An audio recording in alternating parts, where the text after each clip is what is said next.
બિરાજમાન આપણા પ્રદેશ પ્રમુખ અમારા સૌના માટે આદર્શ, જેના માર્ગદર્શન નીચે આમ આદમી પાર્ટી ખૂબ આગળ વધી રહી છે એવા તમારા વિસ્તારના અમારા સન્માનીય ઈશુદાનભાઈ ગઢવી અહીંયા ઉપસ્થિત છે. સાથે ભાઈ શ્રી યુવા ચાહેરો અને હાલ ગુજરાતમાં સૌથી વધારે જેની ચર્ચાઓ થઈ રહી છે, દુશ્મનને પણ જેનો ભાવ વખાણવો પડે એવા ગોપાલભાઈ ઇટાલી આપણી વચ્ચે ઉપસ્થિત છે. પરિચયની ના પાડી છે, પણ આ બે વ્યક્તિના પરિચય આપવા ખૂબ જરૂરી.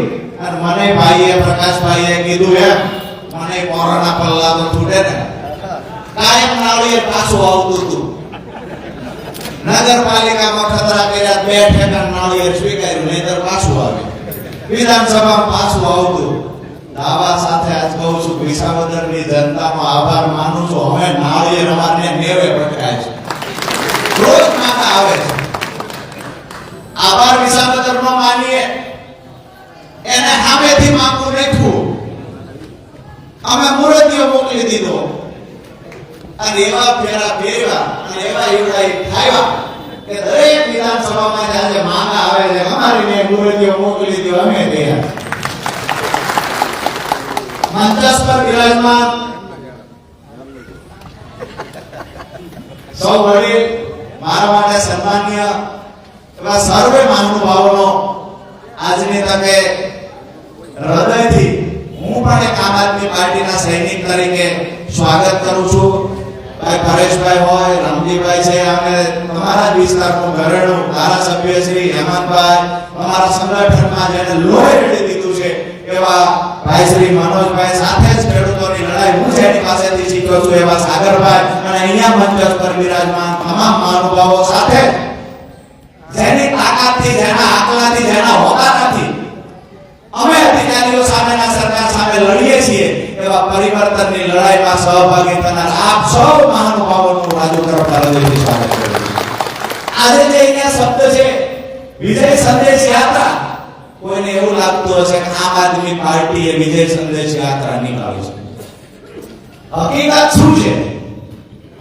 હકીકત એ છે ગુજરાતની જનતા પરિવર્તન ઈચ્છતી. ગુજરાતની જનતાએ વારંવાર પ્રયત્ન કર્યા, પણ જ્યાં ખબર કોંગ્રેસમાં કરતા ત્યાં સફળ ન થયા.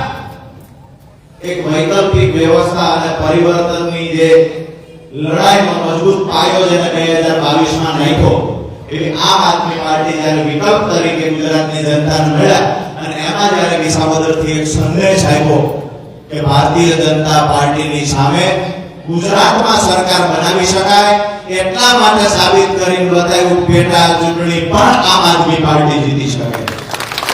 તો આ દરેક જિલ્લામાંથી, ગામડામાંથી આવેલો અવાજ છે. પ્રદેશના નેતા હોય, પ્રદેશ પ્રમુખ હોય, ગોપાલભાઈ ઇટાલિયા હોય, દરેક વ્યક્તિને ફોન કરીને લોકો કહેતા કે અમારા જિલ્લામાં, અમારા ગામમાં, અમારા તાલુકામાં તમે આવો અને વિસાવદરનો સંદેશ આખા ગુજરાતના ગામડે ગામડે ફેરવો.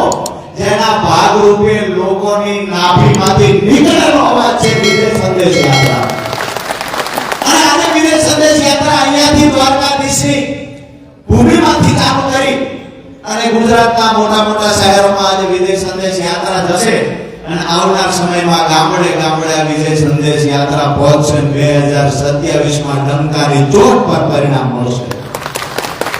ટૂંકી વાત એ કરવી છે કે આ વિસ્તાર, અને ખાસ કરીને સૌરાષ્ટ્ર એટલે ખેડૂતોનો વિસ્તાર, મજદૂરોનો વિસ્તાર, તો ખેતી અને ખેડૂતોની જે હાલત છે, અહીંયા હું ગઈકાલે આવ્યો, અમુક આગેવાનો મળ્યો તો મને જાણવા મળ્યું કે અહીંનો જે સાની ડેમ છે, ચરણગંગા ડેમ છે, મંગળી ડેમ છે, 13 વર્ષથી કામ હાલે છે, હજુ કામ પૂરું નથી થયું.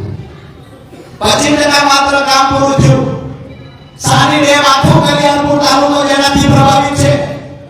આ ડેમમાં આજે અમે જેને દરવાજા કહીએ, તમારા અહીંયા શું શબ્દ વાપરે છે? કાઢ્યો. કાઢિયા. આ લોકો ડેમના કાઢિયા તૂટી ગયેલા હમા કરી શક્યા નથી. અમારે સુરેન્દ્રનગર ઝાલાવાડ બાજુ પાટલુંનો જે ડેપો હોય, કાઢિયો કે, હું તમને કહું છું, જેને કાઢિયા રિપેર નથી કર્યા ને એના કાઢિયા કાઢી નાખવાનું કામ તમારે નાખવું. વિષય એ છે કે અહીંયા જ્યારે આવ્યા તો ખબર પડી, ઘણા બધા લોકો કાલે ઈશ્વરભાઈ મળવા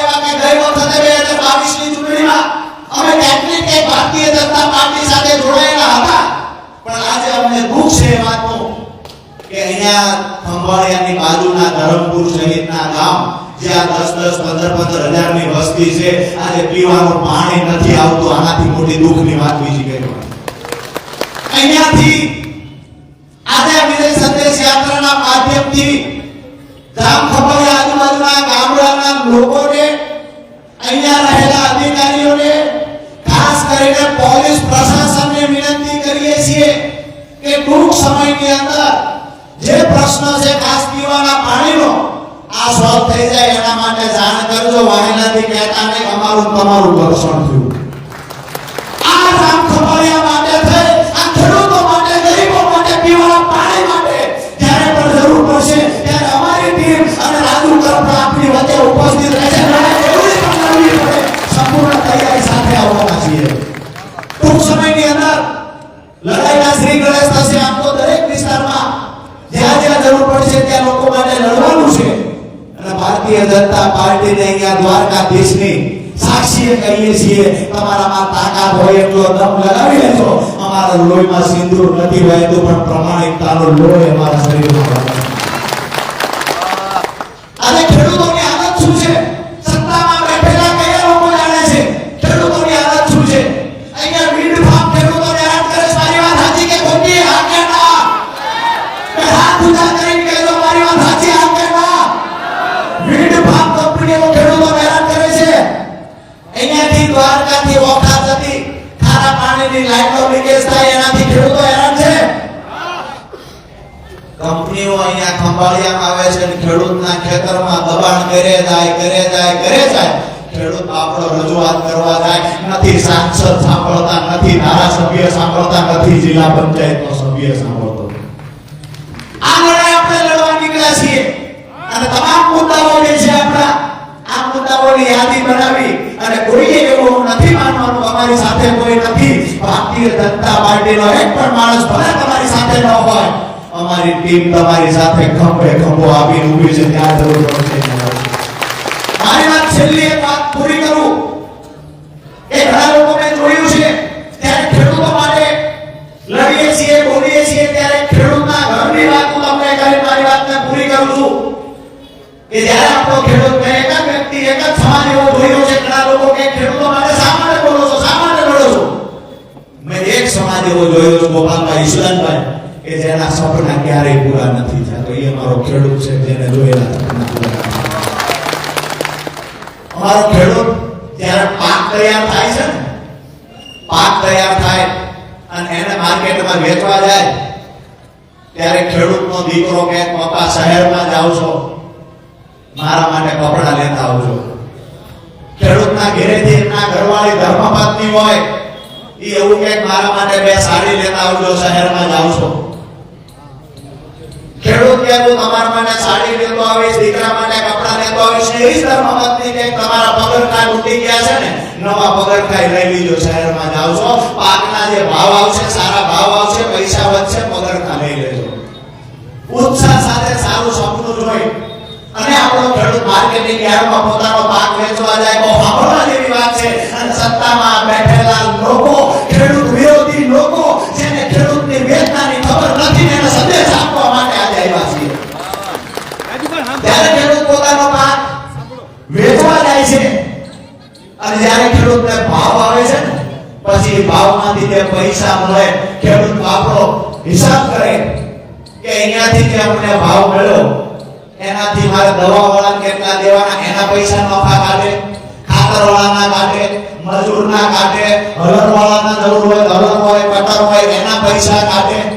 આ તમામ પૈસાઓ અલગ કાઢે અને છેલ્લે જંતુનાશક દવાના પૈસા દેવાના એમાં વધતા નથી. આપી નાખે ખેડૂત ત્યાંથી કર્યા. આપણે જાણેલી જોયેલી ખેડૂતની વેદનાની વાત કરું છું, તો કથાકથિત વાત નથી. એ ખેડૂત જ્યારે ઘરે આવે છે, એનો દીકરો દોડીને ખેડૂતના બાપ કરીને કે બાપુ પપ્પા મારા માટે કાંઈ લાવ્યા? ખેડૂત એવું કહે છે બેટા દુકાને હારા કપડા નહોતાનું, દિવાળીએ નવા કપડા આવવાના છે ત્યારે તને કપડા લઈ દેશે.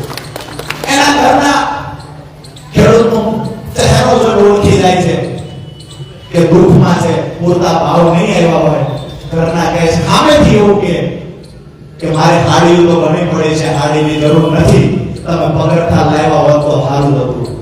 ખેડૂત કહે છે પગરખા અત્યારે નવા નોતા દિવાળીએ લઈ લઈશું પગરખા.